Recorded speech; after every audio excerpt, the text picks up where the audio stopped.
So here we are at our first stop. This is called a retention basin or a drainage basin. And this was put in when the development was built in order to handle the amount of runoff from the streets. Now, runoff is when rain will literally fall onto the streets and will run off into the sewers. So the sewers will actually empty into this retention basin. And what this does is this allows the stream that we're about to visit to not be overrun with water from the streets. It kind of lets the water into the stream slowly, and in times of a flood or a lot of rainfall, this retention basin will be filled to the top. So whenever you dump something on the street, all of that water will eventually run into this stream.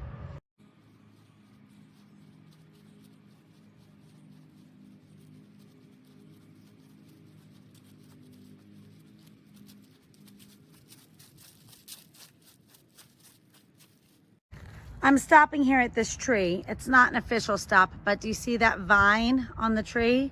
It's all completely covered in hair and fur. That is a poison ivy vine.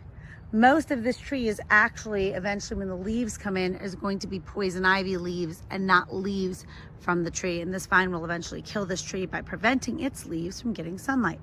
Don't touch any vines you see like this or you will end up with poison ivy.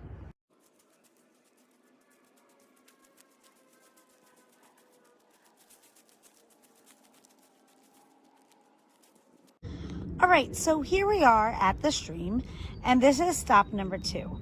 The first thing I want to draw your attention to, and it's going to be one of the questions on your sheet, is the tree that is leaning over across the stream. We're going to look at why is that tree falling into the stream.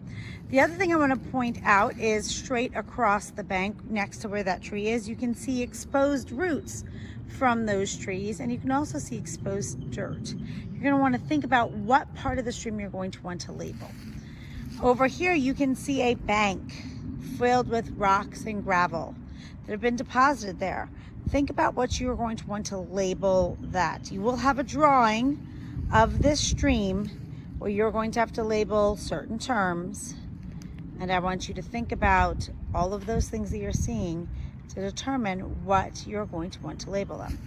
Over here, we have a tree. It is slowly rotting away. This tree fell during Superstorm Sandy, which is 9 years ago at this point, and it is slowly rotting away and becoming part of the forest.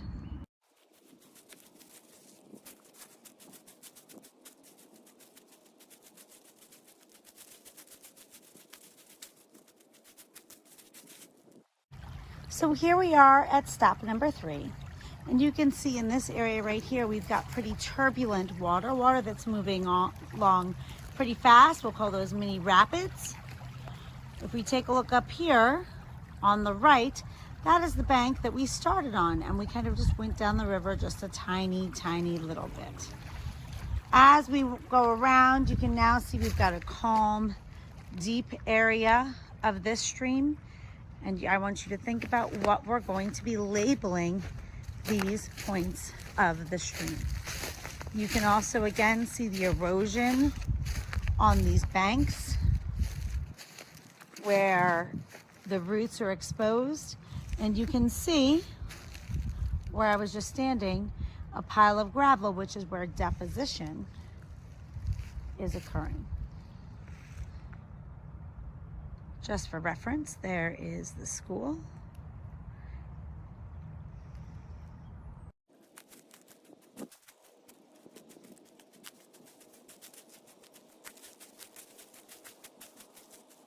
So now we're looking for an area called a floodplain. And if I actually turn around and look back, the stream is just beyond that log that is laying down. This entire area is the floodplain of Harrison Brook, which means when the river rises above its banks, the water will spill out here onto the floodplain. We can see evidence for this. It actually almost looks like a little stream flowed right through here. We've got lots of mud, lots of standing water. And if you take a quick little walk, we're going to actually see remnants of debris from when this was covered with water. These trees almost act like dams. And they're going to basically get all of this debris stacked up against it. So you can see there's actually even a plastic water bottle stacked up against that trunk, which slowed down the water. And at this tree too, you've got debris stacked up against one side, demonstrating that this, in fact, was once flowing like a river, the area that we're standing.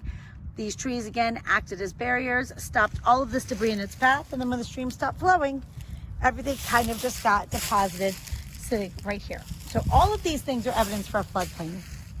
If you see things like this near a river, it's a good sign.